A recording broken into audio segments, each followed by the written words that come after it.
মহারাজ, এবার আপনার অনুমতি নিয়ে খাদ্যমন্ত্রী মশাইকে আমি প্রশ্ন করতে চাই যে সেদিন ঠিক কি ঘটেছিল। মহারাজ, যা ঘটে গেছে তা নিয়ে বিশেষ আলাপ আলোচনা করে কি আর কোনো লাভ আছে? এ কথা কেন বলছেন? আমরা সকলেই সত্যটা জানতে চাই। আর এই সত্যটা আপনি কেন গোপন করতে চাইছেন? মানে আমি কাউকে দোষারোপ করছি না, কারোর ক্ষতি হোক আমি চাই না। আমাদের রাজকুমারী খনা তীর নিশানা বিদ্ধ করার অনুশীলন করছিলেন, আর সেই তীরেই আমি আহত হয়েছি।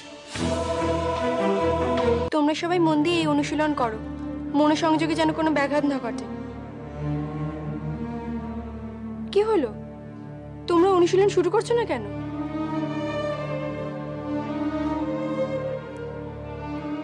কি আশ্চর্য, তোমরা এত সময় নষ্ট কেন করছো?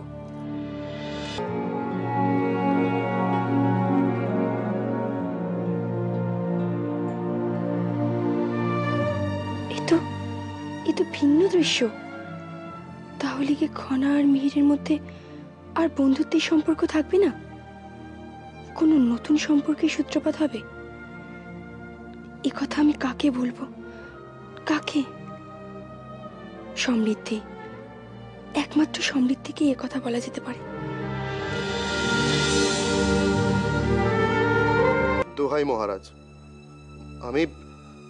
আমি আগেও বলেছি, এখনো বলছি, যা ঘটে গেছে সেটার জন্য আমি কাউকে দোষারোপ করছি না। দয়া করে আপনি কারোর উপর শাস্তি অর্পণ করবেন না। আমাদের ক্ষমা করবেন, আমরা আপনাদের রাজনৈতিক বিষয়ে হস্তক্ষেপ করতে চাইনি। আমরা জানি নারীদের এ বিষয়ে হস্তক্ষেপ করা উচিত নয়, তবুও জানতে ইচ্ছে করছিল কিভাবে এই ঘটনার জন্য সম্পূর্ণভাবে খনা দায়ী। খনা তীর নিশানা বিদ্ধ করার অনুশীলন করছিল, আর তাতেই খাদ্যমন্ত্রী মশাই আহত হয়েছেন। খনা? না না, এ হতে পারে না। খনা অত্যন্ত বননশীল বালিকা, সে কিভাবে কাউকে আঘাত করতে পারে?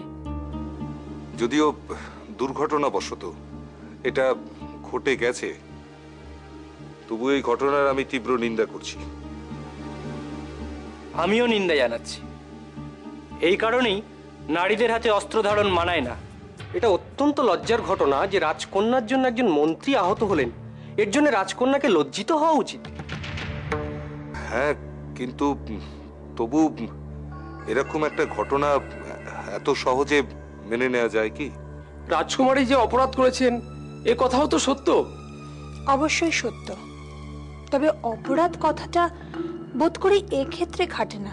ঠিক তাই, এটি একটি দুর্ঘটনা এবং আমার স্থির বিশ্বাস খনা নিজে এই ঘটনার জন্য চূড়ান্তভাবে লজ্জিত। একজন নারী হিসেবে আপনাদের কাছে আমার প্রার্থনা, দেখুন, খনার এই একটি ঘটনার জন্য ও পূর্বে দেশের প্রতি যে কর্তব্য পালন করেছে, দেশের প্রতি যে অবদান রেখেছে, তা আপনারা দয়া করে ভুলে যাবেন না। মিহির, আমার একটু প্রাসাদে পৌঁছে দিতে পারবে? হ্যাঁ, তা দিতে পারি। আসলে মিহির, বিগত 3 দিন দেখা হয়নি তো, তাই একটু অপ্রিয় ঘটনা কিছু ঘটে গেল। আমি তোমার কাছে তোমার সাহায্য চাই। আমার মনে হচ্ছে সিংহলে আরো বড় কোনো বিপদ ঘনিয়ে আসছে, কিন্তু আমি সম্পূর্ণ নিশ্চিত না হওয়া পর্যন্ত এই কথাটা আমি কাউকে বলতে পারছি না মিহির। তাই মিহির, তুমি যদি আমাকে সাহায্য করো তাহলে খুব ভালো হয়। আমার যজ্ঞ পবিত্র হয়ে গেছে। আমি সিংহলের ভবিষ্যতের রাজপুরোহিত, তাই সিংহলের স্বার্থে এখন থেকে কিছু করা আমার কর্তব্য। তার মানে তুমি আসবে, তুমি আমার সাহায্য করবে? করব। আমি নিশ্চয়ই আজ সন্ধ্যেবেলায় এই গণনায় তোমায় সাহায্য করব।